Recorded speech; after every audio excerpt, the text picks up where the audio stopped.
Sejam muito bem-vindos a mais um episódio do Bloco Podcast. Eu sou Hugo Quinteiro e você me encontra no X sobre @Hugo_Quinteiro. E no episódio de hoje, é um episódio que, sinceramente, é o primeiro episódio que eu tenho até um pouquinho de ansiedade antes de fazê-lo. Bloco Podcast Entrevista Abraham. Tudo bem, Abraham? E aí, tudo bom? Maravilha. E comigo também tem o Felipe, o investidor descentralizado. Tudo bem, Felipe? Tudo tranquilo. Para quem ainda não conhece, no Twitter, @investidordesk, porque não coube o descentralizado. É DSC apenas. Vamos lá, né, cara? É um convidado de peso mais uma vez, né? Exato.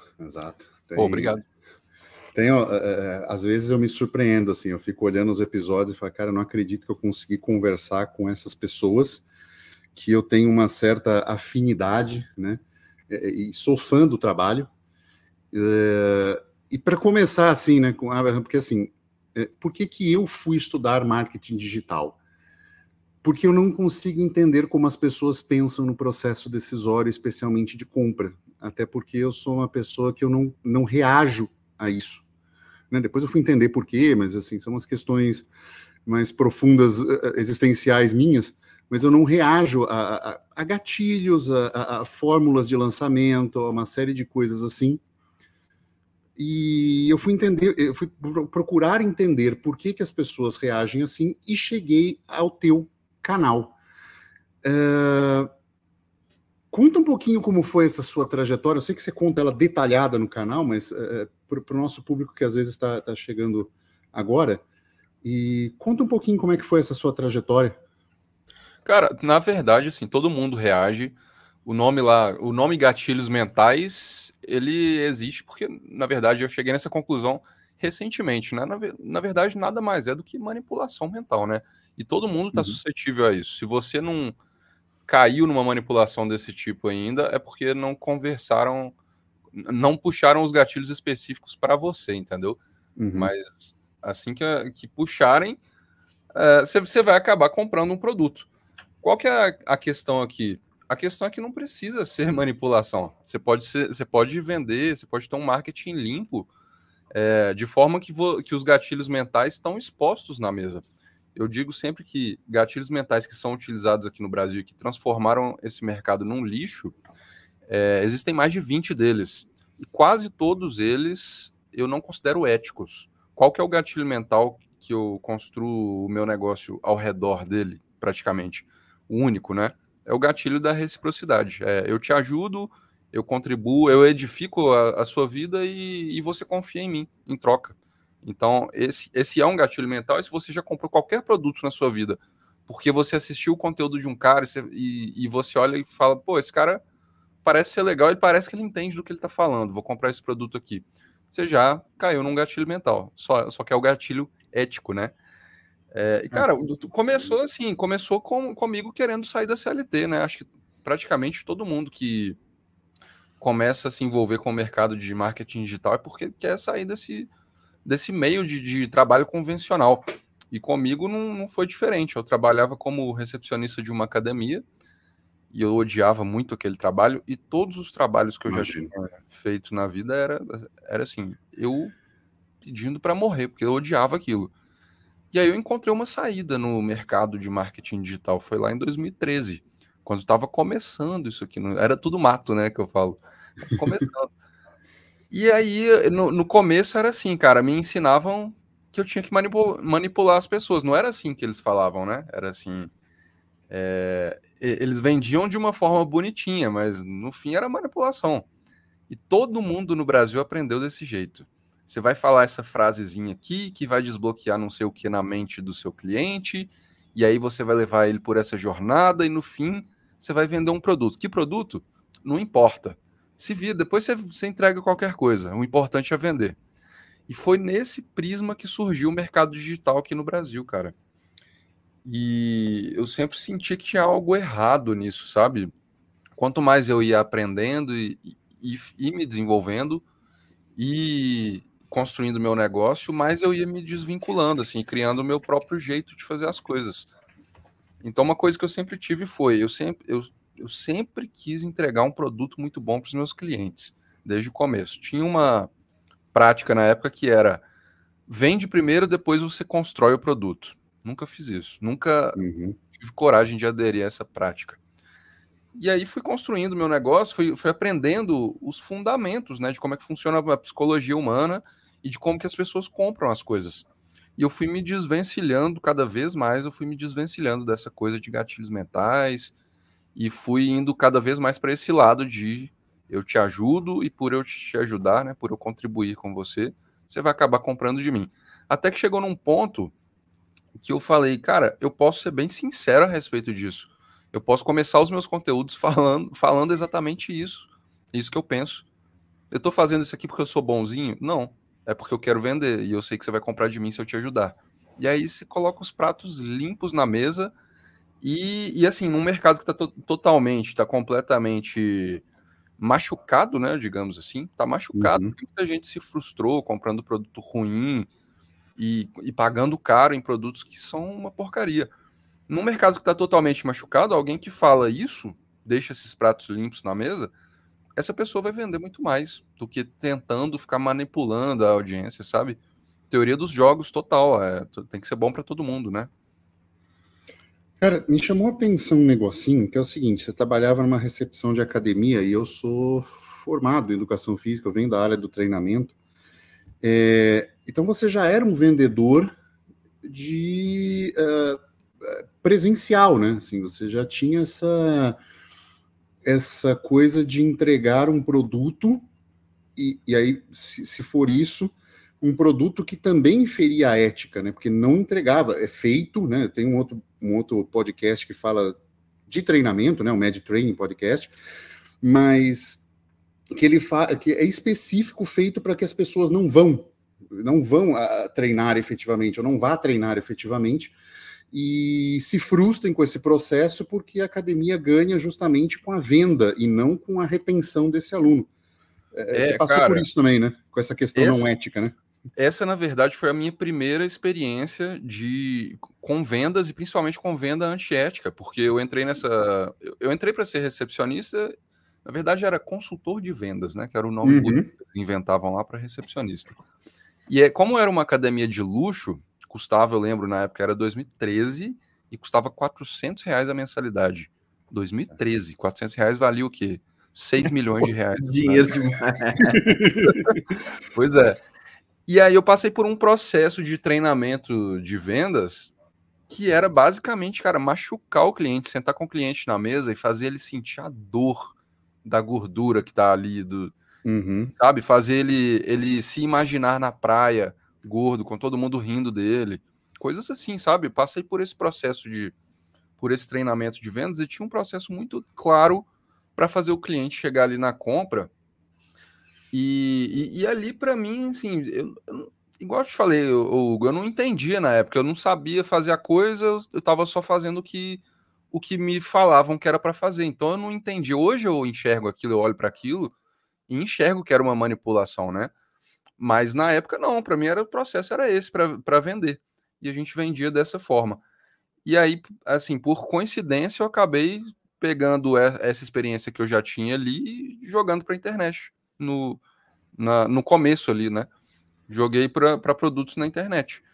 Só que, e fazia tudo isso, tipo, mostrava a dor do cara, mostrava o sonho dele, a dor, o quão longe ele estava de chegar naquele sonho, e o caminho para chegar no sonho era o meu produto. E nada disso é pautado em mentira, cara. É tudo sempre pautado em verdade. Só que qual que é o problema?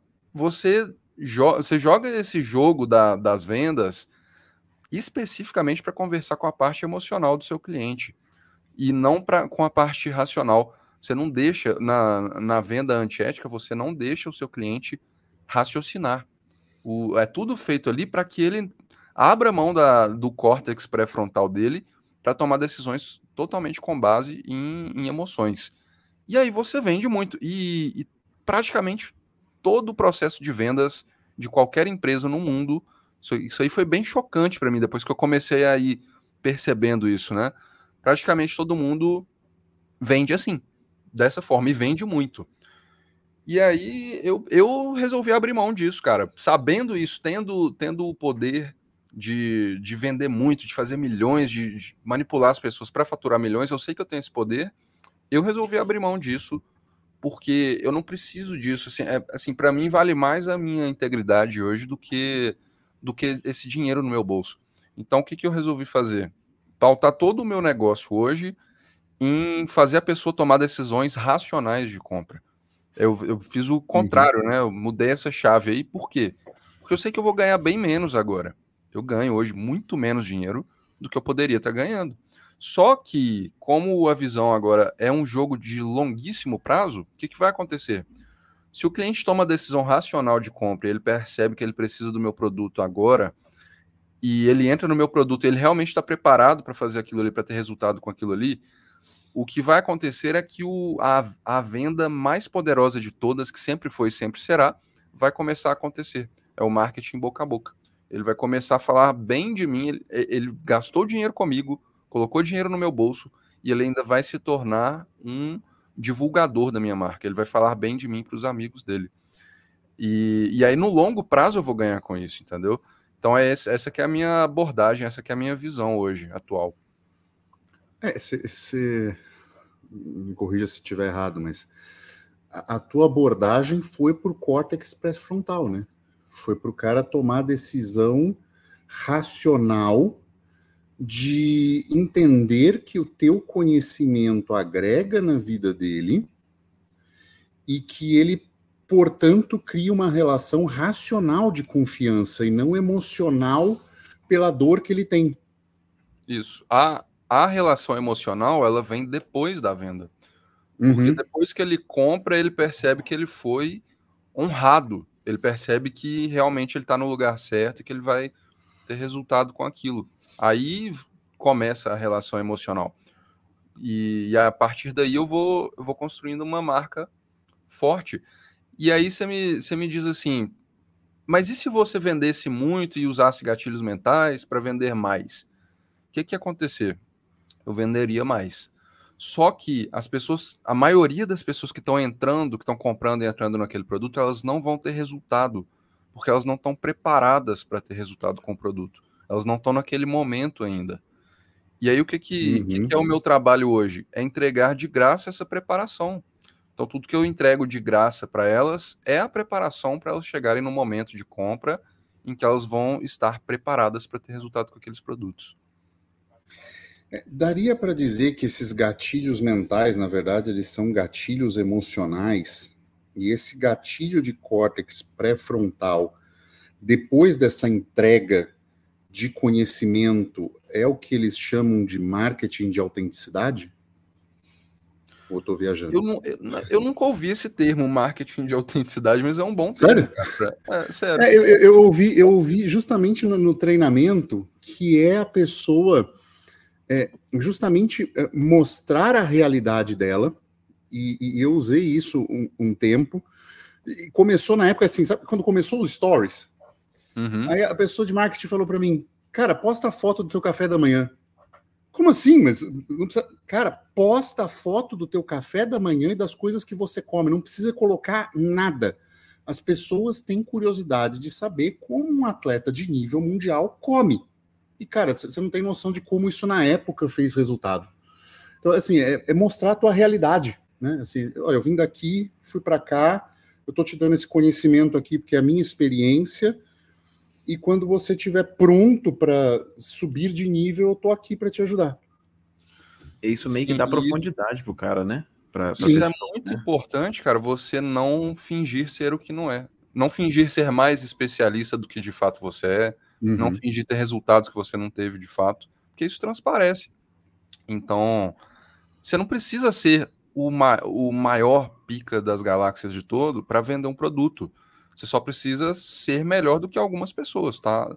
Estar em um degrau acima do que outras pessoas. Então, elas vão olhar para você como uma pessoa que sabe um pouco mais do que elas, e se você ajuda elas, elas estão dispostas a comprar, entendeu? Excelente ponto. Agora você me chamou uma atenção para o negócio. Um degrau acima.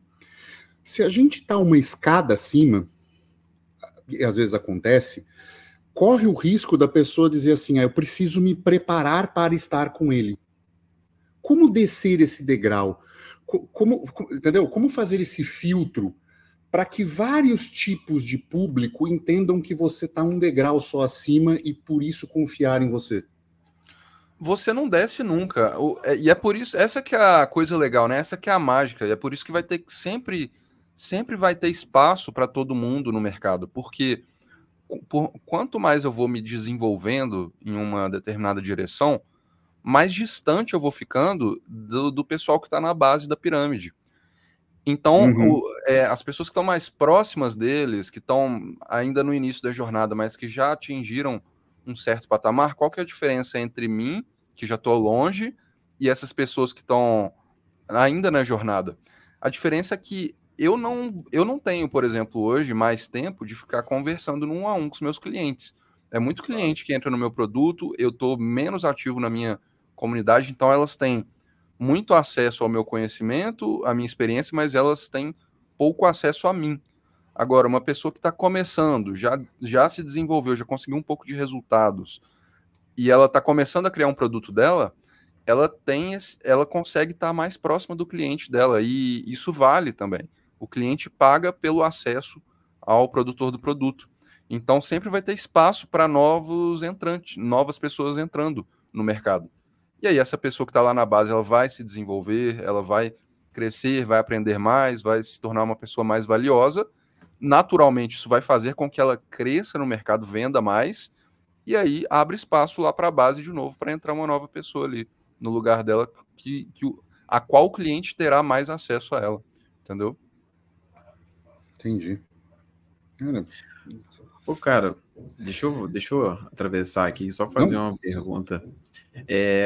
Tipo assim, a gente viu que, né, que seu background veio das vendas e tal, academia, parará, e você estava meio que insatisfeito, mas a temática do que você traz, cara, sei lá, ela meio que, eu não sei se é proposital, se faz parte do seu processo de estudo sobre vendas, né, e conexão com pessoas, mas parece que tudo, não é que faz sentido, né, mas você tem uma linha de pensamento que é muito próxima da minha e do Hugo, né, do que a gente traz, do que a gente posta e etc.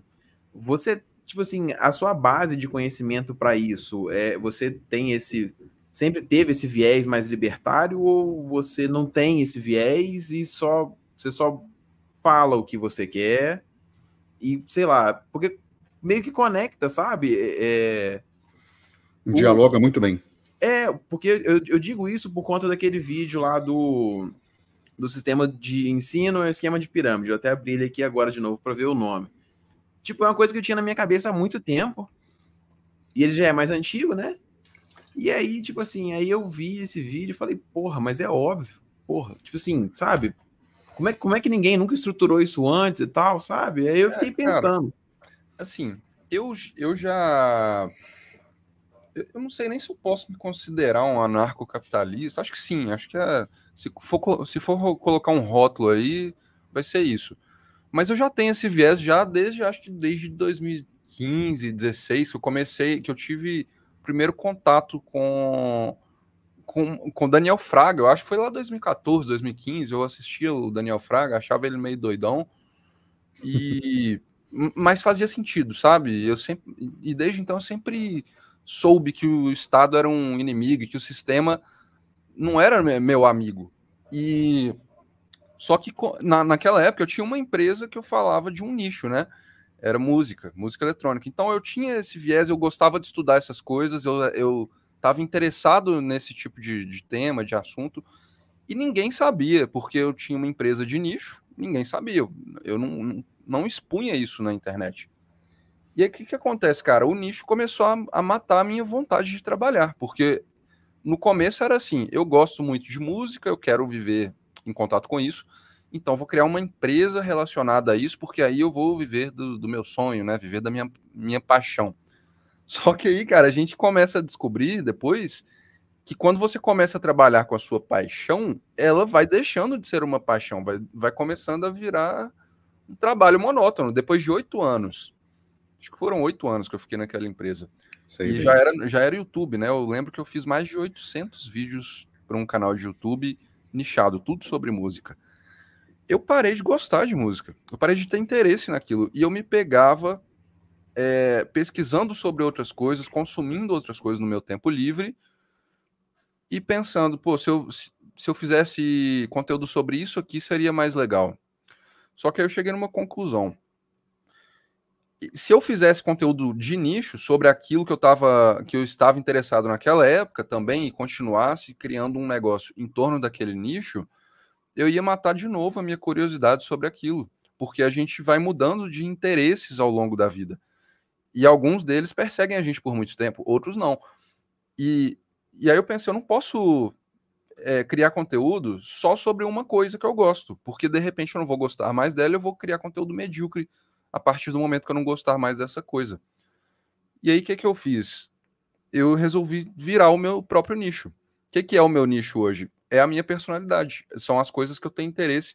Então assim, o pessoal olha para Abraham, pensa, Abraham é anarcocapitalista, Abraham é contra o sistema, Abraham é marketing, Abraham é empresa. O que é? É uma mistura de todas essas coisas que eu tenho interesse, que tudo centraliza ali na minha personalidade. Eu descobri o quê? Na internet tem gente para tudo. E aí, como os algoritmos hoje eles estão muito afiados para entregar o seu conteúdo para as pessoas certas, o que acontece? Se você cria conteúdos diversos sobre diversos temas que você está interessado, então o algoritmo vai encontrar pessoas parecidas com você, pessoas que pensam parecido com você, e elas vão acabar chegando no seu conteúdo. Então, se eu nunca me prender a um nicho, eu também nunca vou deixar, eu também sempre vou ter conteúdos fora da curva, porque a gente só cria conteúdo fora da curva quando a gente tem interesse real, interesse genuíno naquilo que a gente está fazendo. E para ter interesse genuíno, eu não posso me prender a um nicho para o resto da vida, porque os meus interesses genuínos, eles mudam com o passar do tempo. Então tem época da minha vida que eu estou consumindo muito conteúdo sobre uma coisa, então eu vou criar muito conteúdo também sobre essa coisa. E em determinada outra época eu vou mudar, naturalmente. E o meu público vai acompanhando essa evolução e vai ou me seguindo ou indo embora. E se for embora, tá tudo bem também. Porque as pessoas começam a pensar diferente. Elas começam a se desconectar de você e outras entram. Outras chegam e se conectam com você. Então é bem por aí. E é por isso que eu falo muito de libertarianismo, contra Estado, contra sistema, porque eu me interesso muito por isso. Isso faz parte do meu dia a dia. Quando eu estou no meu tempo livre, eu consumo isso. Então, por que não criar conteúdo sobre isso, né?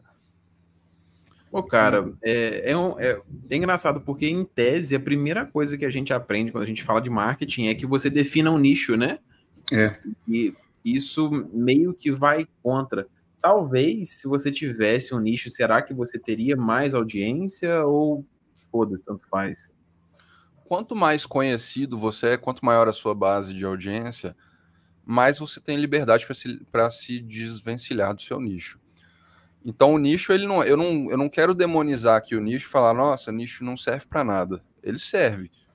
Porque você não é ninguém. Se você não é ninguém na internet ainda, não ache que você vai criar conteúdo sobre tudo e vai se tornar alguém, entendeu? Você precisa de um ponto de partida. E aí o nicho vai te ajudar nisso, para o seu começo, porque é muito mais fácil para o algoritmo entender para quem que ele vai mandar o seu conteúdo se você está criando um conteúdo basicamente só nichado sobre um tema do que um conteúdo muito eclético. E aí, o que eu aconselho as pessoas a fazerem? Comecem um nicho sobre alguma coisa que você gosta, que tem muito interesse. E aos poucos, quando a audiência for chegando, vai abrindo, porque a audiência naturalmente ela vai querer saber mais de você, do que você pensa sobre outros temas. Então, vai abrindo aos poucos. É isso que eu penso. Agora, não se mantenha no nicho o resto da vida, porque o nicho vai te matar, cara. O nicho vai acabar matando a sua vontade de trabalhar, de fazer aquilo que você está fazendo. E é por isso que a gente vê, eu não quero citar nomes aqui, mas, assim, é fácil de identificar, né? Caras que estão aí falando, por exemplo, de finanças, de bolsa de valores, qualquer outro nicho. Desde 2014, 2015, os caras estão até hoje falando sobre a mesma coisa. Marketing, negócios, sempre o mesmo tipo de conteúdo. Pô, cara, Não dá. E aí você vê o conteúdo hoje dos caras, não dá tão certo mais assim, porque é medíocre. Eles não querem estar fazendo aquilo que eles estão fazendo. Eles não têm paixão por aquilo. Cara, eu reparei isso recente. Eu tinha um cara que eu acompanhava muito, muito bom, por sinal, assim, porra, mudou minha vida. Mas hoje eu já não consigo mais ver. Talvez é isso que você tá falando, não sei, né? Talvez é a falta de paixão que tá transparecendo no que ele faz hoje. Mas eu já não consigo mais acompanhar o cara porque eu acho que não é mais a mesma coisa de antes, sabe? Uhum. Eu sei que eu devo muito a ele pelos vídeos que eu vi e por tudo que eu aprendi, né? Que foi assim a minha criação mental nessa ideia, eu diria. Mas realmente é estranho, né? E é esse exemplo aí que você falou, né? Um cara que está desde 2000 e pouquinho fazendo vídeos sobre finanças especificamente, né? Então, sei lá. Pode ser também que você mudou, né? E assim, é isso aí, cara. A gente vai mudando, né? A gente vai evoluindo. Se o cara não evolui o conteúdo dele junto, a gente vai embora, né? Então ele vai sempre ficar fazendo conteúdo pra gente nova que tá chegando. E assim, não tem nada de errado com isso, sabe? Mas eu acho um desperdício de tempo, de intelecto, porque somos seres humanos, né? A gente vai mudando ao longo da vida. E aí eu vejo hoje a internet como uma forma de potencializar o nosso trabalho de vida. Sabe quem que eu gosto de usar de exemplo para exemplificar o que eu estou falando? Aqueles filósofos antigos, Platão, Aristóteles. Vocês acham que se eles vivessem hoje, na nossa época atual, eles estariam, sei lá, trancados numa caverna com uma vela acesa escrevendo? Não, pô. Estariam na internet, né, compartilhando as ideias deles atuais na internet, provavelmente em formato de vídeo. E mudando elas, né? Faz todo sentido. Mudando o tempo todo, mudando de ideia, evoluindo, né, o pensamento. E aí, hoje a gente olha para quem faz isso na internet e fala, fulaninho de tal, tá ali. Mas quanto mais distante você tá, historicamente, daquela pessoa que criou determinado conteúdo, mais mística ela parece, mais inalcançável e genial ela parece. Por exemplo, o Daniel Fraga, quando fazia os vídeos 2013, por aí, todo mundo olhava e falava, aquele malucão lá dos bitcoins. Hoje ele sumiu. Ele não tá mais entre nós, digamos assim. E os conteúdos dele, como tinham um extremo valor e continuam tendo hoje, eles se tornam místicos, né? Ele se tornou já uma figura histórica para a galera ANCAP aí. E quanto mais o tempo passar, mais ele vai se tornar essa lenda. Até que vai chegar um dia, lá daqui 200, 300, 1000 anos, o pessoal vai falar, Daniel Fraga. Como a gente fala de Platão hoje, entendeu? Eu sempre me preocupo, não sei, sabe? Caralho, já pensou se algumas personalidades dessas criam uma religião, cara? Se a gente pudesse viajar no tempo e olhar, tem um abrahanismo, ou aí vira já uma seita, né? Um fraguismo da vida, com uma questão toda, muitas vezes, deturpada do comportamento da pessoa, mas a partir do momento que já não tem mais ninguém para testemunhar, do tipo, você já não conhece em primeira pessoa, eu acho que a gente escorre o risco da história ser modificada, né? E isso se mostra ao longo do tempo. Eu tenho uma certa preocupação disso, sabe?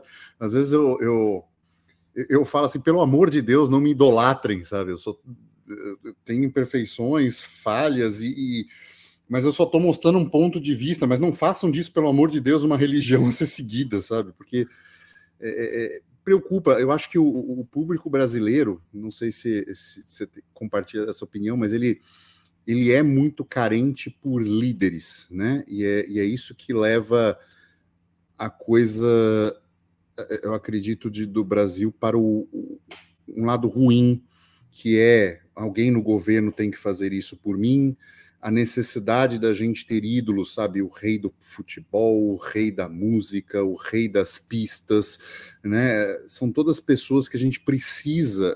Há uma demanda intrínseca do brasileiro por ícones para acreditar que vão transformar alguma coisa na vida deles. Você também vê isso?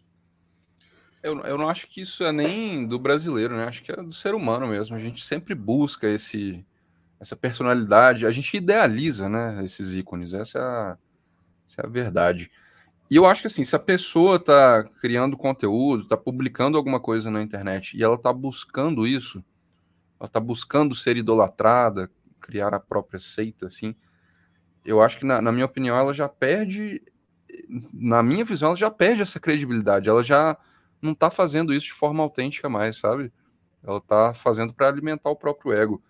Agora, as pessoas vão fazer isso naturalmente, elas vão seguir, e a idolatria é uma coisa que a gente tem que lutar contra, né, cara? Quando a gente admira muito uma pessoa, é difícil não idolatrar ela. Tem um cara que tudo que ele fala pra mim faz sentido, cara. Não tem nada que ele fala que não faça sentido. E eu luto pra não idolatrar o cara, que é o Alex Hormozzi. Conhece? Esse cara é muito bom, cara. Eu sigo ele. Pra mim é um dos caras mais sábios da internet. Ele tem praticamente a minha idade, é um pouco mais velho que eu. Eu olho e falo, velho, esse cara tem um conhecimento de um sábio antigo. É um conhecimento, parece que veio de outras vidas, sabe? Ele é muito sábio, de verdade. E aí eu luto pra não idolatrar ele, porque idolatria pra mim, cara, no máximo aí no máximo idolatrar Jesus Cristo, né? Seres humanos são falhos, quanto mais próximo a gente tá deles, mais a gente vê as falhas deles, e é um erro a gente começar a idolatrar esses caras. Agora, é um erro também a gente ignorar esse tipo de personalidade e não tentar passar para frente os conhecimentos que a gente aprende deles, né? Uhum. O Alex Hormozzi é um cara que eu tenho certeza que ele não vai ser esquecido durante um bom tempo, porque a contribuição que ele traz para o mundo hoje vai reverberar aí até depois da morte dele. Ele escreveu já 2 livros aí, está escrevendo o terceiro. Eu tenho certeza que esses livros serão lidos por mais 100 anos, sabe? E até ele mesmo, ele fala isso, ele não escreve os livros dele para a era atual. Ele escreve de forma que o conhecimento que está ali possa ser utilizado para sempre. Fundamentos, né? E os livros dele são altíssimo padrão, né? Ele fala de, assim, de você vender para coisa absurda. Os exemplos que ele conta no livro dele, né, de networking, etc., né? Assim, são aquelas poucas coisas que meio que abrem a mente, sabe? Eu achei top, sei lá. Fora da curva, né? Eu acho que talvez acho que seja uma questão que a gente se pegue muito e até talvez tenda a idolatria. Me corrija se eu percebi errado, mas é aquela vontade de produzir um legado maior do que a nossa vida. Faz sentido isso que eu falei? De qual ponto de vista? Da pessoa que está idolatrando ou sendo idolatrado? Não, eu tô falando assim, num papo como se tivesse só nós 3 aqui sem tivesse gravado, mas talvez seja algo que mexa com a gente, pessoa, que a gente tenda a gostar muito de uma pessoa que produziu um conhecimento tão profundo que já esteja preocupado no legado, em produzir algo maior que a vida dela e provavelmente conseguiu. Sim. São pessoas fora da curva, né? As que conseguem fazer isso. Sim. Isso para mim é uma preocupação há pelo menos uma década, de impactar pessoas, né? Eu tinha um slogan no fitness que era assim: mudando o mundo um agachamento por vez, porque era mudar profundamente a vida de uma pessoa a partir do movimento. Vou te dar um exemplo. Eu tive uma aluna que fraturou uma vértebra do pescoço, passou mais de 30 dias completamente imóvel numa cama e tinha recuperado a maior parte das funções, menos o agachamento, porque ficava numa posição da barra que doía a coluna, lembrava todas as dores dela, e a partir do momento que eu consegui fazer de uma forma que isso fosse possível de novo, há uma mudança de semblante que acontece na pessoa, e assim, torna-se a coisa sem preço, né? Eu fiz isso num curso, ela pagou por um curso algo que seria sem preço. E às vezes eu faço isso de graça, porque tem situações que eu falo assim, como é que eu vou precificar isso? Como é que eu vou precificar esse nível de mudança de uma vida de uma pessoa? Se eu cobrasse 10%, né, tem situações profissionais de pessoas que não trabalhariam mais, tinha uma condenação médica de nunca mais trabalhar, e você bota a pessoa fazendo a profissão dela. Qual é o preço disso? Não existe. Se eu cobrasse 50% do que ela ganha pro resto da vida, ainda é barato, porque ela ia ganhar 0. Então, eu acho que esse tipo de impacto que a gente busca, seja na mídia social, seja no direto, seja no 1 para 1, eu acho que essa é uma preocupação que a gente tem que manter no sentido quando a gente está vendendo justamente isso que você falou, a personalidade. Né? E tem que ter muita responsabilidade também, né, cara? Porque a gente não faz ideia de... Essa conversa nossa aqui, a gente não faz a menor ideia de quantas pessoas vão tomar decisões para a vida delas a partir do que elas ouviram aqui agora, que vão ser decisões que vão mudar a vida delas por completo, ou para pior ou para melhor. Né? Então tem que ser responsável se a gente está publicando alguma coisa na internet. Mas é um paradoxo também, cara, porque eu não gosto muito de ter esse peso da responsabilidade, porque o que é para mim, na minha visão, quando eu crio um conteúdo? Sou eu expondo as minhas ideias, a forma como eu enxergo as coisas, e eu quero passar isso para o mundo. E quero também receber feedback, ouvir a perspectiva, ser criticado, né? Ler os comentários.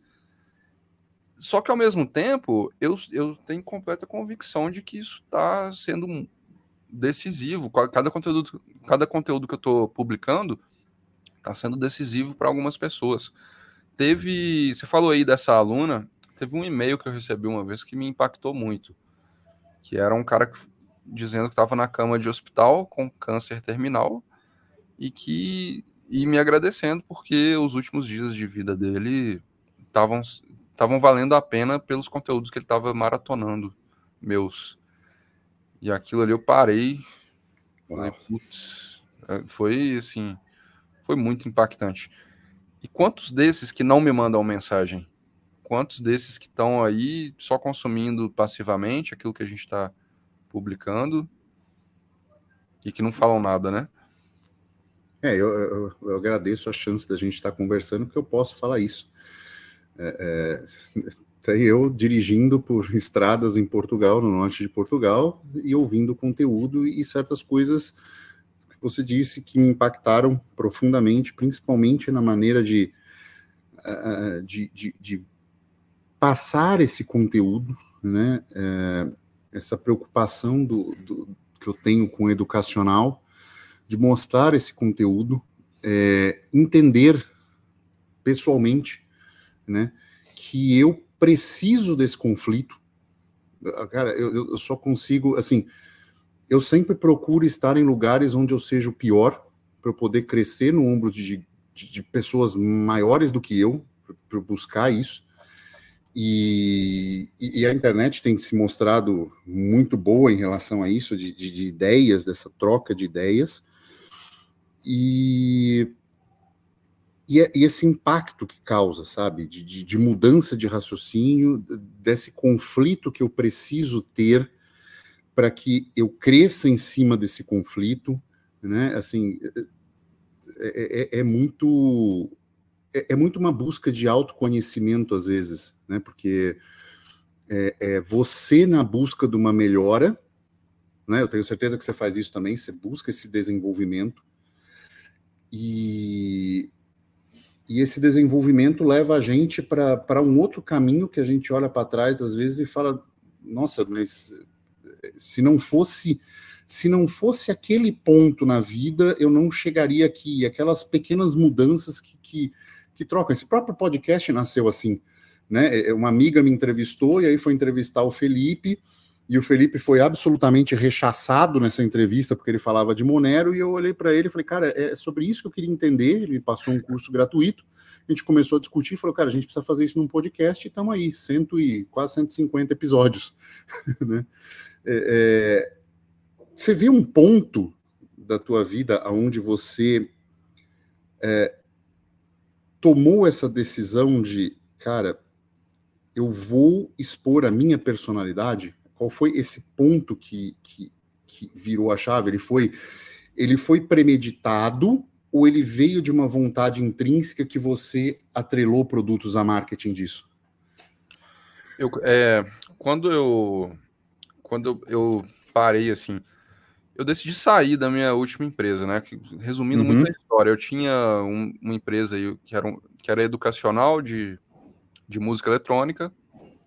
Resolvi pivotar o negócio para criar uma startup, criei uma plataforma e aquilo ali me deu um burnout absurdo que eu nunca achei que eu ia ter na vida e eu resolvi largar aquilo ali. Então eu criei, o Abraham começou assim, né? Querendo criar um outro business para sair daquele meu, para me afastar daquele que eu não queria mais. E aí eu comecei num nicho, esse business, que era alguma coisa era algo que eu estava interessado na época, era desenvolvimento pessoal, mais voltado para a área masculina, assim, nicho de homens. E eu comecei nesse nicho. Só que foi muito rápido que eu percebi, isso aqui vai me levar para o mesmo caminho. Eu vou chegar no mesmo caminho de burnout, de não querer mais fazer o que eu estou fazendo, porque é nicho. E aí foi nesse momento aí que eu decidi expor as minhas ideias, a minha personalidade. Falei, quer saber? O Abraham, na verdade, era o personagem que eu usava de um projeto chamado Bíblia do Homem, não era nem Abraham na época. E aí, assim, eu acho que devo ter ficado 2, talvez 3 meses com aquele projeto. E eu falei, quer saber? Eu tenho que tomar essa decisão agora. Eu vou sair dessa parada de nicho, vou começar a expor só a minha personalidade. Porque naqueles 3 meses foram suficientes já para eu acumular uma base de, acho que por volta de umas 10 mil pessoas, 10 mil homens que estavam me acompanhando, acompanhando as minhas ideias. Cresci bem rápido. Então já era o suficiente para poder pivotar, para poder falar sobre outros assuntos, sabe? Mas eu não saí falando sobre temas totalmente desconexos. Eu fui progredindo, fui abrindo aos poucos o tema. Só que eu mudei, do dia para a noite eu mudei de Bíblia Bíblia do Homem, eu mudei para Abraham, da noite para o dia. Eu tomei aquela decisão, falei, não vou mais me nichar. E aí eu descobri um caminho de vida pode falar palavrão aqui? À vontade. Do caralho, um caminho de vida do caralho, que é o caminho de você buscar os seus próprios interesses e você não sentir que aquilo ali está sendo um tempo perdido, porque aquilo é o seu trabalho. Você aprende sobre as coisas que você já tem vontade de aprender mesmo e destila elas em pensamentos seus. Você começa a fazer... O que eu faço, né? Por exemplo, aqui, um tema que eu tenho muito interesse, criptomoedas. Vamos supor que eu estou super interessado em Monero agora. Eu quero aprender sobre Monero. Então eu vou consumir tudo que eu puder consumir sobre Monero, os pensamentos de outras pessoas, livros, artigos, podcasts, e eu vou fazendo anotações aparentemente desconexas.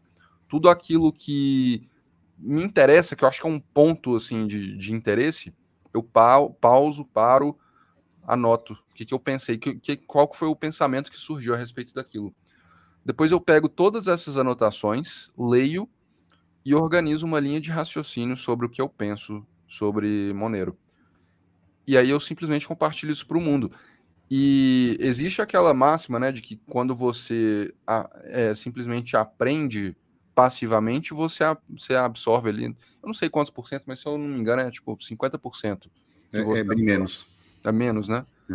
E quando você estuda aquilo para ensinar, você aprende 3 vezes mais. Então eu me desenvolvo mais rápido pelo fato de eu me preocupar em transmitir os meus pensamentos sobre aqueles assuntos. E aí eu entro num ciclo, de novo, do caralho, um ciclo muito foda de desenvolvimento pessoal, porque quanto mais eu me preocupo em passar as minhas ideias para frente, mais eu tô aprendendo sobre aquilo que eu já tenho interesse em aprender, né? Não é de forma passiva. Cara, eu até mandei no chat privado o link. Eu tenho um curso gratuito de Monero de 9 aulas no Cripto TV. Eu não sei se você já se deparou com ele. Eu acho que é o único que tem em português. Vou salvar. Depois você dá uma olhada lá. Tipo assim, eu gosto muito de Monero, né? Foi como o Hugo comentou, né? E como você rendeu isso agora. Eu acho super interessante. Eu fiz esse curso já tem, acho que 2 anos, na verdade. E a gente fala muito sobre ele aqui no Bloco Podcast também por questões de privacidade, né? Sempre foi um foco nosso, gosto muito, parará. Então, vale a pena dar uma olhada. E falando em Monero, você já usou, você já mexeu com isso? Só por curiosidade. Cara, não usei. Por quê? Eu tava começando a estudar, porque eu já entendo mais ou menos a questão da privacidade, da Monero, não sou nenhum especialista, mas eu entendo razoavelmente o que é Monero. E eu estava começando a estudar para começar a me envolver com Monero por causa da questão de privacidade, porque eu queria... Não sei se é muito inteligente falar isso aqui, ó, mas beleza. Eu queria meio que esconder, né, o meu patrimônio. Isso é normal na nossa audiência, tá? Relaxa. Ah, sim, E aí eu estava começando a pesquisar Monero porque eu sabia que era um bom caminho para fazer isso. Só que no meio do caminho eu encontrei uma outra solução, talvez não seja a melhor solução, mas é uma solução mais simples, que é o DPix, né? E aí eu comecei a me envolver com o DPix ali, para mim já serviu, e eu meio que larguei Monero de lado, nunca me envolvi com Monero. Eu recomendo mais o Monero do que o DPix, mas isso aí é discussão para outro momento, né? Não, pô, vamos, pode ser esse momento aqui, agora eu quero saber isso. Não, então, vamos lá. A utilidade, se você for avaliar, né, de Monero como uma criptomoeda, no geral, ela faz um pouco mais de sentido do que o DPix, porque você tem uma criptomoeda que funciona numa blockchain fechada, né, diferente do Bitcoin, que depois que você entrou nela, né, depois que você fez o Fiat On-Ramp, né, independente de como você comprou ela, todas as movimentações que você vai fazer com ela acabam sendo privadas por natureza, e você não consegue distinguir uma da outra, né, o que é uma maravilha, que é uma grande diferença, por exemplo, do Zcash. Quando você vai usar o DPix, por exemplo, você deixa um rastro muito claro do Pix que você faz de envio, né, para a empresa deles, que processam em DPix, e que depois você pega o DPix, né, e movimenta de uma outra forma.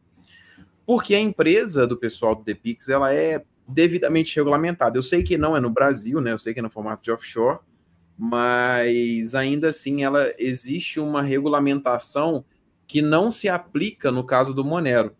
Então você ainda tem mais pegas usando o DPix do que você teria usando o Monero. E um outro detalhe, né, que é uma discussão um pouco maior, né, não vou afirmar porque eu não quero criticar o projeto do pessoal que criou o DPix, que é sensacional. Assim, eu não teria capacidade de criar isso, mas quando você coloca real para receber um token lastreado em real,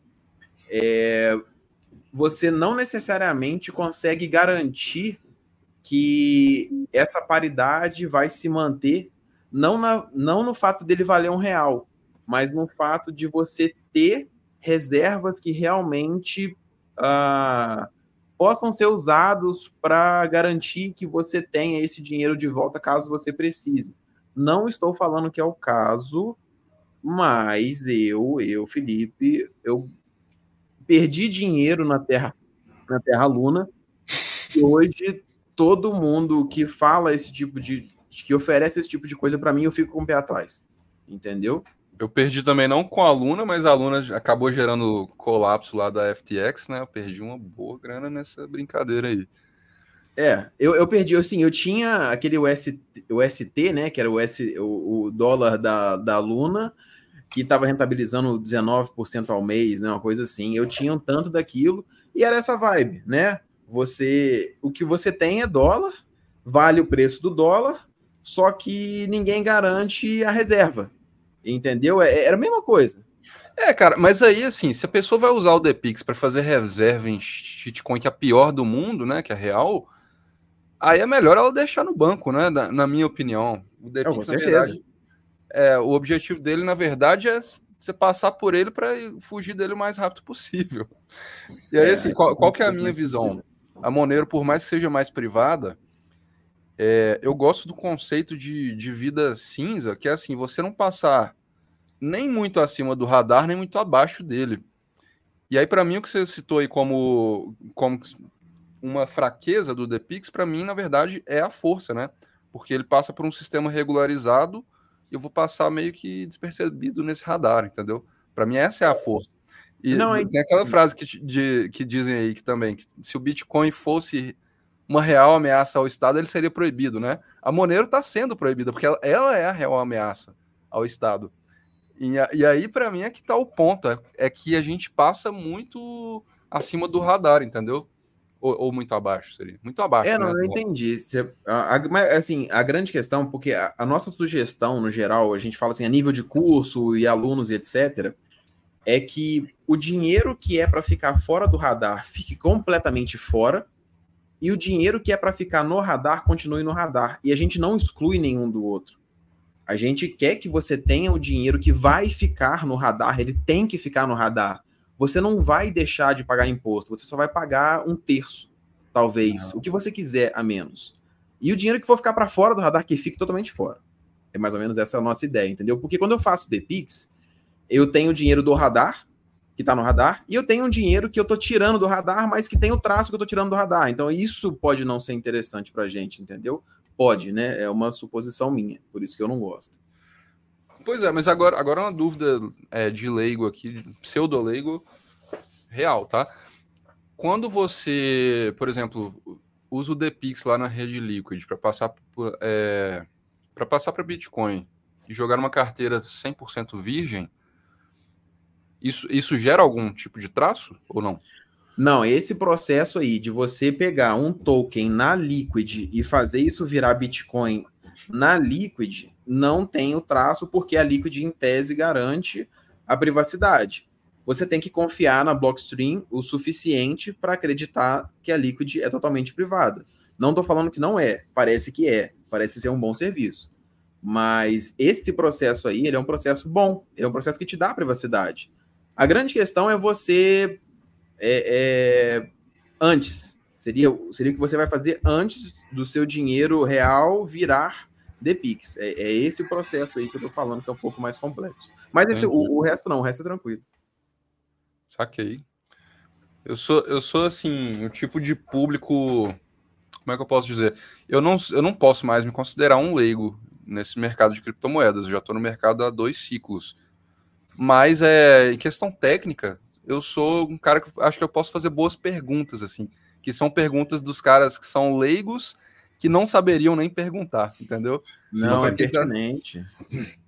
Então para quem tá mais assim, é aquela questão dos degraus, né?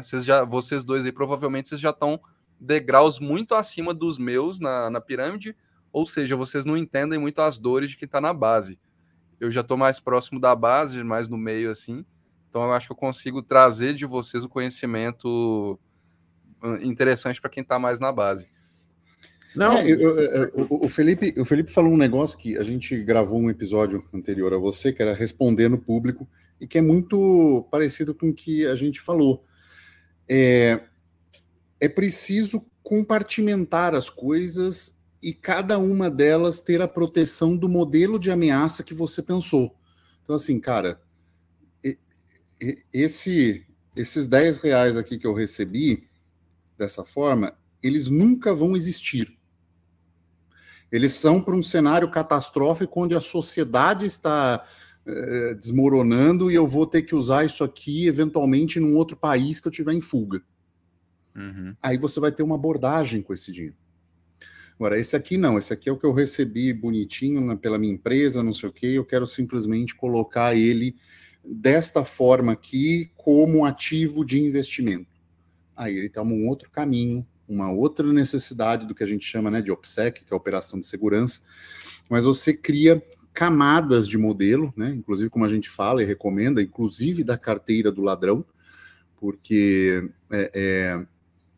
se você se torna público que é uma pessoa investidora, você tem formas de fazer isso, demonstrar, inclusive, numa situação de ameaça, né? Inclusive com uma abordagem mais sobrevivencialista, de você estar, né, buscando esse estilo de vida. Então você tem essas camadas, mas é muito importante que como você trouxe essas perguntas, esses questionamentos, porque a gente sabe que outras pessoas têm, a gente tem inclusive episódio mostrando e falando da Liquid, falando do que a gente pensa, dos pontos potencialmente de falha dela, como a gente tem do Monero, mostrando pontos possíveis de falha e tudo, né? Não existe sistema perfeito, e principalmente para você ter todas as características de privacidade do Monero, não é simplesmente pegar no teu celular com um sistema Android ou Apple, baixar uma carteira e utilizar numa internet pública, num cafezinho, e fazer transação e achar que isso você vai ter o máximo de segurança, porque não é assim, né? Tem um tema que eu vi vocês dois abordarem que eu nunca vi ninguém refutar, digamos assim, né? Que é a questão da fungibilidade do Bitcoin. Foi assim, eu sempre fui muito entusiasta do Bitcoin, sempre, para mim, cara, Bitcoin é ou nada, e sou assim até hoje, tá? Só que, há um tempo atrás, eu comecei a notar um movimento, principalmente no Twitter, parecido com uma seita, cara, de pessoas que não aceitam qualquer tipo de crítica, ou de falar de vulnerabilidade, ou de falar de qualquer coisa Bitcoin para eles é Deus, entendeu? Eles tratam Bitcoin como um Deus ou como uma ferramenta divina. Que cara, pô, não é, né? E aí, isso aí, eu sempre sou um cara que gosto de pensar um pouco diferente do que todo mundo tá pensando. Se eu tô vendo que tem uma manada pensando igual, eu vou sempre buscar o ponto de divergência. Eu gosto de fazer isso, eu gosto de questionar até mesmo as minhas próprias crenças. E aí eu comecei a procurar, isso foi pouco tempo atrás, deve ter uns 5 meses, sei lá. Comecei a procurar quais são as vulnerabilidades do Bitcoin, quais que são os potenciais problemas que a gente pode vir a ter no futuro. Excelente. E aí foi aí que eu conheci vocês, cara, porque eu vi um podcast de seus falando sobre a crise de fungibilidade do Bitcoin. E aí, desde então, sempre que eu pergunto isso para alguém, e essa pessoa não consegue me assim, refutar isso aí, que realmente é uma vulnerabilidade. É uma questão de princípios de um bom dinheiro, né? Assim, eu gosto de me debruçar nos conceitos, porque os conceitos precisam ser estressados, porque uma vez que você tem eles claros na sua mente, você consegue se voltar a qualquer coisa e fazer uma análise crítica. Então, quando eu me volto para o Bitcoin, imagina, se eu consigo publicamente lastrear um Bitcoin desde da hora que ele foi minerado até o momento, né, o primeiro bloco de Satoshi lá minerado, até hoje, eu consigo ter todo o lastro dele. Né? A gente tem uma entrevista com o Avelino, né, que ele foi um dos grandes provedores de balcão OTC do Brasil, transacionou milhões e milhões de reais em cima disso, que ele foi chamado para esclarecer na polícia porque ele adquiriu um Bitcoin que 5 transações atrás tinha sido usado para crime. Então, assim, e aí ele teve que mostrar, não, tá aqui minha nota, comprei da corretora X, vendi para a corretora Y. Então, se permite esse nível de rastreio, é como se fosse um dinheiro marcado, ele perde fungibilidade. Né? Então, e assim, por mais que as pessoas tentem dizer que não sei o quê, e que a gente seja entusiasta do Bitcoin, seja usuário do Bitcoin, mas ele não está livre de críticas, e acho que essa é uma crítica importante e que há uma resistência ativa dos desenvolvedores em não mudar isso, porque a solução já existe. A solução é você ter ocultação de transações, e tem mecanismos que o Monero usa muito bem e está resiliente há anos, consolidadas, como comprometimento de Pendersen, né, e ring signatures, que são assinaturas em anel, onde todo mundo assina e você não sabe exatamente quem assinou a transação, mas que permitem essa segurança e essa ocultação que não é feita. Não é feita por quê? E aí a gente começa a debater. Porque está se aliando ao famoso, entre aspas, legacy, porque está baixando a cabeça para o sistema monetário internacional, ou não? E se não, por que não? Porque o que a gente ouve é silêncio. Essa solução desbalancearia alguma das 3 pontas do trilema? Não. Não, mas exigiria no mínimo, um soft fork. Provavelmente um hard fork. Então é essa a imutabilidade, né? Porque a gente tem uma comunidade que se chama ossificadora, né? Eles são muito resistentes a qualquer mudança. Só que já tem gente sofrendo consequência. Né? Todo mundo que usou a Samurai Wallet porque queria mais privacidade, mesmo sem ter cometido problema nenhum, tá com o Bitcoin marcado. Eu não lembro agora qual que é a ferramenta, eu esqueci o nome dela, mas é uma ferramenta de mistura de Bitcoin. Você joga... esse mesmo. Todo mundo joga. É isso, né? E aí você jogava todo mundo, entrava a transação, saía transações, todo mundo que passou por isso ficou com o Bitcoin marcado. Ou seja, se você pega esse Bitcoin, joga numa corretora, imediatamente ele é bloqueado e o mínimo que você tem que fazer é prestar uma série de esclarecimentos. Isso já tá rolando? Já. O Felipe tem um post disso mostrando. Esse é antigo já, cara. Isso é antigo. Mas na hora, Eu nem fazia ideia disso. Pois é. Isso é fungibilidade, né? É teoria do dinheiro. Total. Os caras fizeram por um propósito, né? Por propósito de privacidade. E gerou o contrário. Exato, só que a rede é aberta, a rede de entrega que você fez isso. Esse é o problema. Enfim, é um problema. É um problema que precisa ser debatido. E as pessoas, aí entra nisso, né? Como a fé é cega, muitas vezes, não se debate. Né? Diz que criação de FOMO, né? de FUD, né? Coisas assim, e aí você fica com um discurso, às vezes, meio deslocado, mas eu acho que precisa ser debatido. Isso que para mim é muito perigoso, cara, é tratarem isso como algo infalível, como uma seita, porque aí a gente começa a ficar cego para os problemas que, às vezes, no começo, eles poderiam até ser corrigidos, mas porque está todo mundo cego, não se pode mexer no código, não se pode fazer nada a respeito, a gente acaba caindo num problemão maior lá no futuro, né? Isso aí que para mim é o problema. Agora, também não vou chegar no nível do Avelino O Avelino, cara, é o seguinte, ele dorme todo dia pensando no Bitcoin e torcendo para ele cair, para ele não ter feito a maior merda da vida dele. É verdade. Muito boa. Eu acho que é isso mesmo. Eu gosto muito do Avelino, mas eu tenho essa mesma impressão que você. Abraham, além do teu canal do YouTube e do Twitter, que vai estar na descrição do vídeo, quer deixar um outro contato ou algum outro link também? Enfim, só me mandar aí. Assim, eu tô mais ativo agora por questões, né, óbvias, eu tô mais ativo no meu canal secundário do que no canal de documentários, né? Canal secundário eu posto vídeo lá toda semana, que é mais fácil de fazer. Então acho que lá é o melhor canal atualmente para levar o pessoal. Tranquilo. Então vou colocar todos, né? Então eu coloco o X que a gente tem mais, mas colocar os dois canais também. O X eu meio que parei de postar lá, eu dei uma brochada com o Elon Musk abrindo as pernas, mas eu tô lá ainda comento algumas coisas. Beleza. Meu amigo, muito obrigado pela tua presença. É um episódio pessoalmente mais que especial para mim, poder conversar com um cara que eu admiro, né? Lógico, admiro todos, mas assim, é mais um que entra para essa lista, assim, e te agradeço muito. Felipe, quer dizer alguma coisa? Não, eu só tenho a agradecer também. É diferente quando a gente traz o cara famoso assim, né? Esse pessoal mais high society e tal, né? É diferente.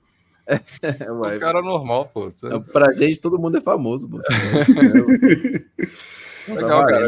Eu que agradeço aí o convite. Conversa bacana. Bom, fechou. E aí? É isso, vamos ficar por aqui. Lembre-se de deixar o joinha, né? Ajudar, manda essa entrevista para quem você acha que pode te interessar, que gosta desse tipo de conteúdo. Gosta de ver alguém conversando sobre fragilidades do Bitcoin, sobre possibilidades com o Monero, mostrando que nenhum sistema é perfeito e que a gente precisa estar sempre atento para a melhor solução que atende a nossa necessidade específica, tá bom? E é isso. Ficamos por aqui e tchau.